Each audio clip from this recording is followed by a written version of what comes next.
Guys, this video is about understanding your Hummer H2 transmission. Let's dive in. 2003 and 2004 owners, you guys have the 4L60. 2005, 6, and 7 is the 4L65. And the 2008 and 2009 owners, you guys got the 4L80. The 4L80 is a very hardcore, beefy transmission. It should have been in this vehicle from day one. I don't know why they didn't do that. The 4L60 and 65 are more or less the same transmissions. They last the same amount of miles. They use the same parts.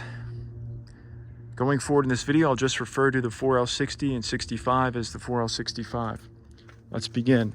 If you have the 4L60 or 65, you can actually upgrade the vehicle to the 4L80. It requires shortening the drive shaft, getting some custom brackets. There's some wiring harnesses that need to be changed around. I've never done it, but I've read about people doing that online. So if you want to get the 4L80 in your H2, there are people online that can point you in the right direction. This video is going to be primarily for 4L65 owners. Again, that's going to be 2003 all the way up to 2007 Hummer H2 owners. First part of this video, we're going to talk about how many miles does your vehicle last. We're going to talk about why your transmission fails. And then I'm going to show you guys a burn 3/4 clutch pack. A little bit about me when it comes to this transmission. I bought the vehicle used with about 183,000 miles. Around 190, transmission failed.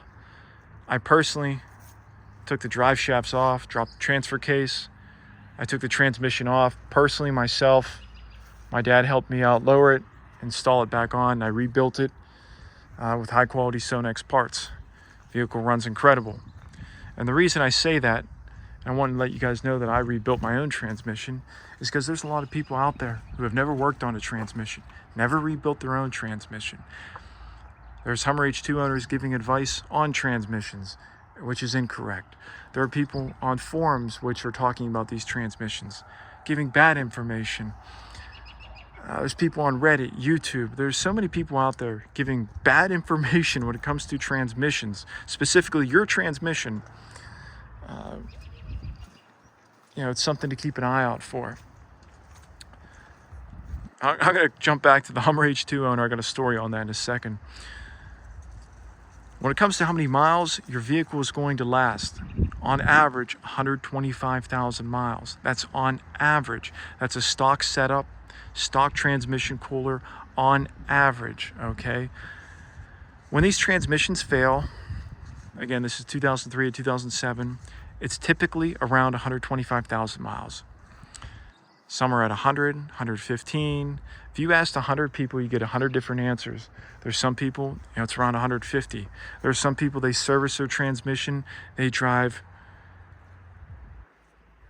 they baby the vehicle, they drive super clean, crisp, they're not super aggressive with it, and the transmission fails at 125,000 miles, 150.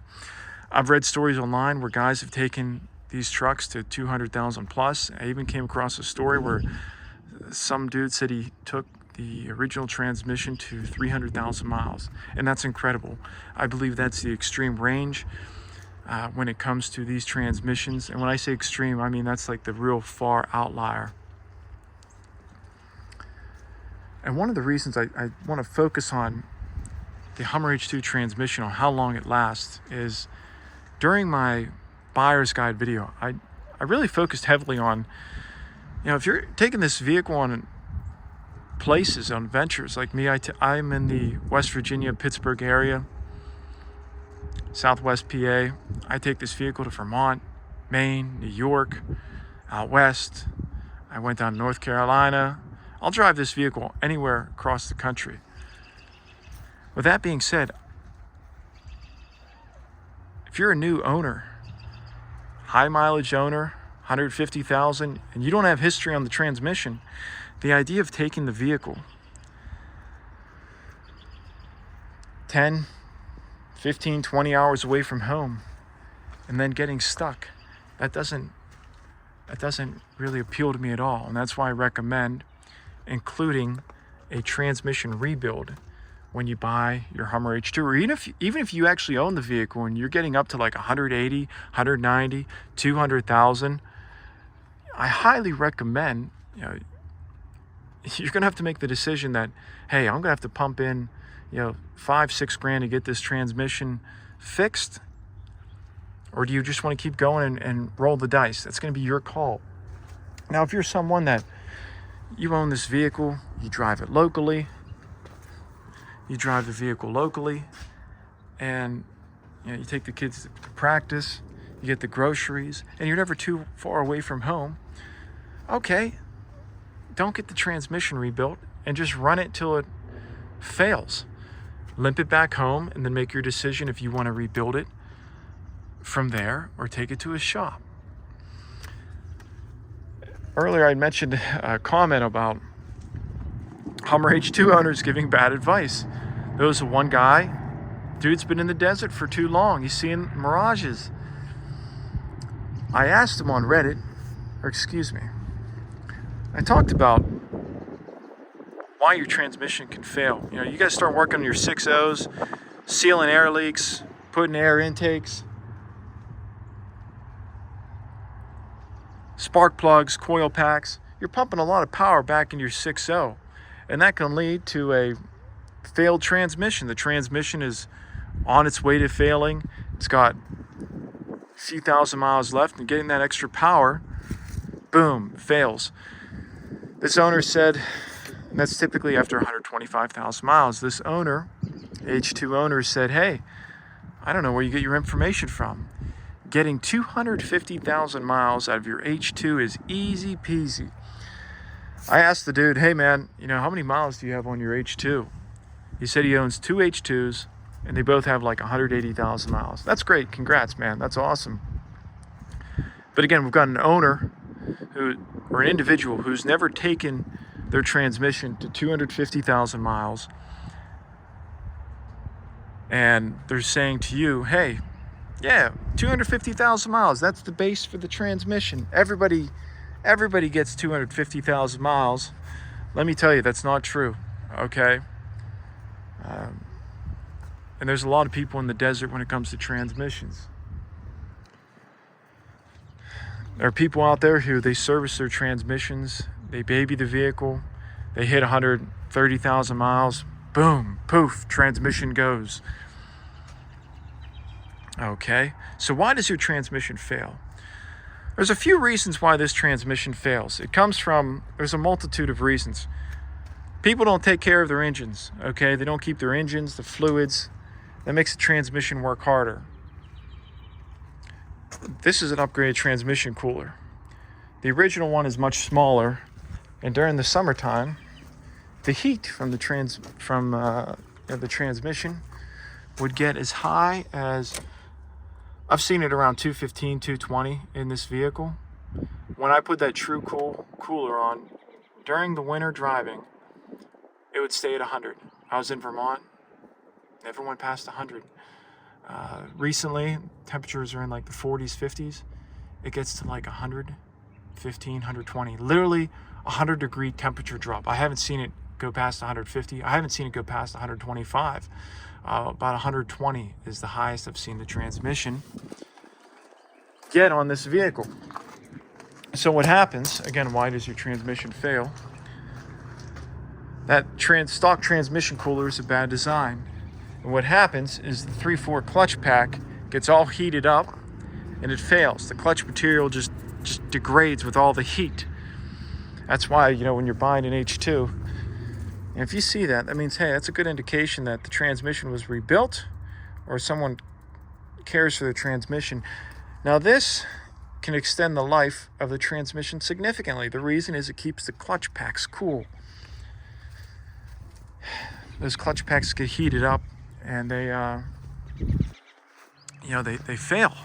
That's what's going to happen. Another failed reason why the transmission fails, let's go inside. It comes with a 3/4 clutch pack. See this snap ring? What happens is like this ring kind of like bends. There's not even pressure. So here's the inside of the transmission. You can see these are some clutch packs that were in there. They actually look pretty good. And here is the burned 3/4 clutch pack, ladies and gentlemen. Take a look at that. Blacker than the ace of spades. It's actually much darker when I pulled it out. In this video, like, there's definitely a difference between the camera quality and me looking at it. I mean, this thing is just, the clutch material on some of these, like, there's nothing left. Yeah, like there's literally nothing left on that. Look at that. That's a steel, like these clutches. Again, there's this clutch material. There's nothing left. It's totally gone. Then you put your finger on this one. You're like, you know, look at that. Look at that clutch pack. Clutch. You can see that. So that's a damaged 3/4. This is the most common failure on the Hummer H2. Something else I want to talk about on the Hummer H2 is, see, what you do is you get a Sonex 3/4 input drum. This is the transmission module that's in your H2. This is something you should service. See, what will happen is these rings will fail, these black rings will fail. There'll be a lot of dirt inside that'll build up over time. So there's actually an updated transmission computer module. What it is these things have numbers on them. You can see them somewhere. There's like a 2 reverse drive. And these pressure plates are how the vehicle shifts. There's an updated module you can get. It's got a better plate and it stops crap hitting that a little bit. Allows for better shifts. This piece was like some type of fake piece I bought with a kit, and it just got gummed up really quick. So this is what will be in your H2, and then the newer one is like a plastic shield over top of that. So, you know, that, I think this is upgraded in the 4L65. That's the 3/4 drum from what I remember. You know, these sun shells, these things break. So there's a lot of reasons that lead to your Hummer H2 failing. Bad design, bad design. The forward piston's a bad design. It leaks. 3/4 clutch pack fails. Those are the two most common. So what happens is, you know, those clutch packs get heated up. Again, another bad design is the stock transmission cooler causes crazy amounts of heat. That crazy amount of heat causes the transmission to fail. And here we are, you know, at the end of the video. So to wrap this video up, you guys have stuck with me the whole time. You know, thank you. Way cool. Hope you learned something. The biggest takeaways are, if you have that 4L60, 4L65, anything after 125,000 miles, I can't tell you how long it's going to last. There's a lot of factors when it comes to transmissions.